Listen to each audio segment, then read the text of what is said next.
Bonsoir les gars, comment vous allez? J'espère que vous allez super bien. Sinon que sur moi ça va super bien.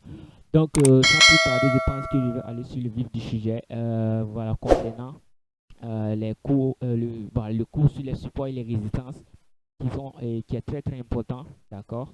C'est très important les supports et les résistances, d'accord?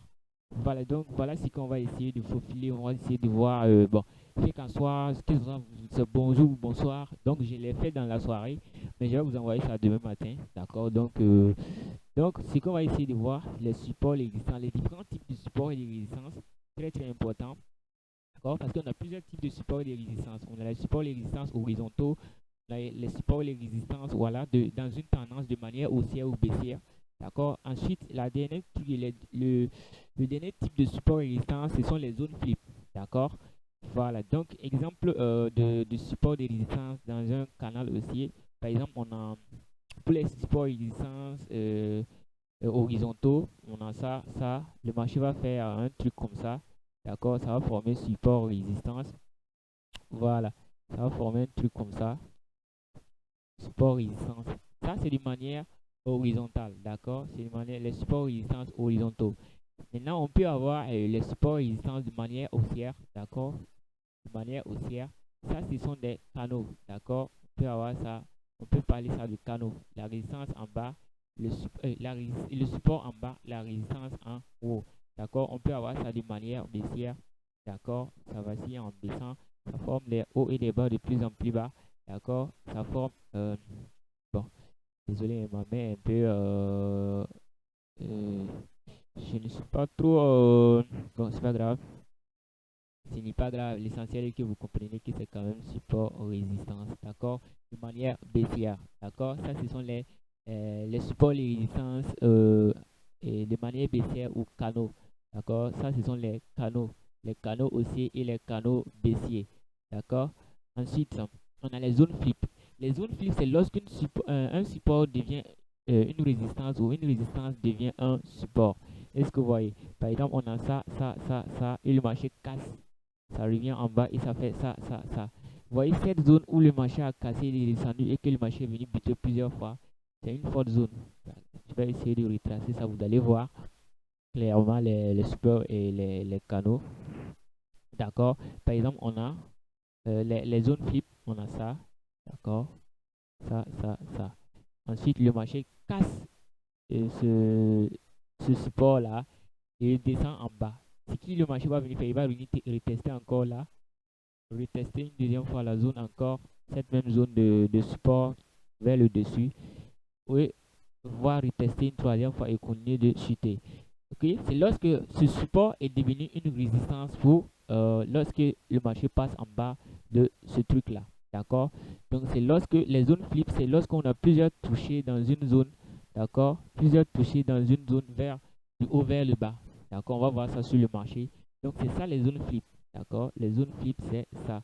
Lorsqu'on a une cassure de support ou de résistance et que le marché revient dans la même zone et que ça bute plusieurs fois en dessous de ça. Voilà, ça peut être au-dessus. On peut avoir une résistance et que le marché casse la résistance et que ça monte, revient buter encore plusieurs fois là-dessus et ça repart. D'accord, ça ce sont les zones flip. Les zones flip, ce sont des zones clés également où le marché a des difficultés à dépasser. Donc bref, venons sur le marché maintenant, sur le vif du sujet. Voilà, super. Bon, pour enlever les barres pour mieux analyser, je contrôle Y sur l'ordinateur. Donc j'ai enlevé les barres. Bon, mais les barres également servent beaucoup. Ça sert beaucoup, d'accord. Donc, sans plus tarder, on va essayer d'analyser le marché. On va retrouver les zones de support et de résistance. Je pense que je l'avais fait sur le téléphone, mais on va continuer de le faire. D'abord, pour détecter une zone de support ou de résistance, il faut qu'on ait au moins deux touchés dans la zone.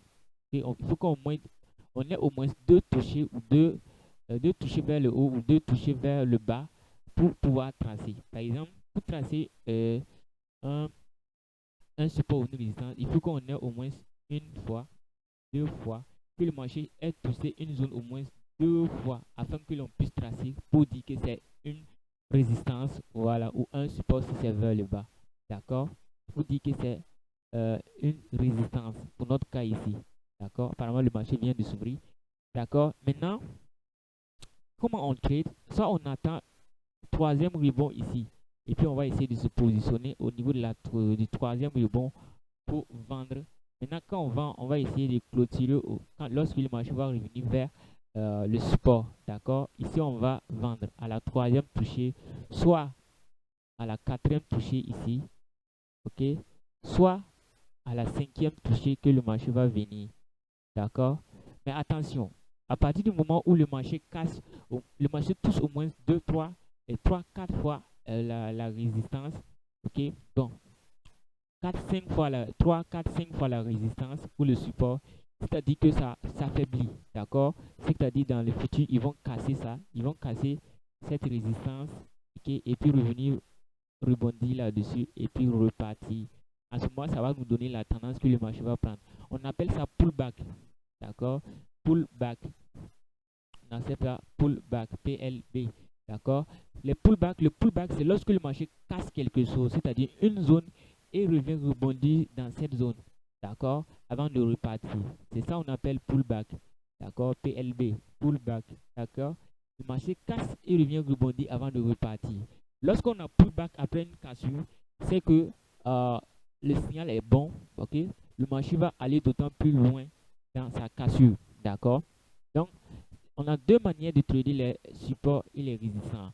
Soit le rebond, la troisième et le quatrième rebond, soit la cassure pullback dans la zone. D'accord? Lorsqu'on a cassure et pullback, ça nous indique une nouvelle tendance. D'accord? Si c'est au niveau du support, on peut également avoir le support. J'ai bien dit, il faut avoir au moins deux touchés. Ça peut être également pour le cas d'un support. D'accord? On doit avoir au moins deux touchés avant de pour pouvoir tracer même. Il faut avoir au moins minimum deux touchés deux touchés de même niveau. D'accord? C'est-à-dire deux bas ou deux hauts de même niveau. Ici, on a deux hauts de même niveau. D'accord? Premier haut, deuxième haut, d'accord, de même niveau, d'accord. Ici aussi, on a deux bas de même niveau. Pour pouvoir tracer le support résistance, il faut minimum, j'ai bien dit minimum deux hauts de même niveau ou deux bas de même niveau, minimum. Même si, maintenant, si vous avez jusqu'à 3, 4, vous pouvez tracer et attendre une réaction du marché, que le marché revienne dans la zone encore et vous allez chercher des entrées en vente ou en achat en fonction de la zone. Maintenant, on va commencer à acheter à partir de la troisième poussée troisième retour du marché du prix vers un support. On va initier un achat à partir de la troisième ou de la quatrième arrivée ou de la quatrième, okay, ou de la quatrième touchée, okay, ou encore de la cinquième. Voilà. Maintenant, à partir du moment où ça vaut 5, c'est que ça s'affaiblit. Le marché va tôt ou tard, le marché va casser et puis redescendre. Casser, faire pullback. D'accord? Donc, on va essayer d'analyser maintenant le graphique concrètement pour détecter les zones de support et résistance. D'accord, je vais voir mon temps. Vous allez beaucoup m'excuser parce que le logiciel que j'utilise, je ne peux pas enregistrer beaucoup. Je ne peux pas faire un long, comment on appelle ça? Je ne peux pas faire de longues vidéos. Voilà, les vidéos ne doivent pas dépasser 10 minutes. D'accord, parce que le logiciel que j'utilise ne me permet pas. Bon, il faudrait que j'achète la licence pour pouvoir utiliser pour pouvoir enregistrer mon écran avec des longues durées. Donc, raison pour laquelle j'utilise Bandicam.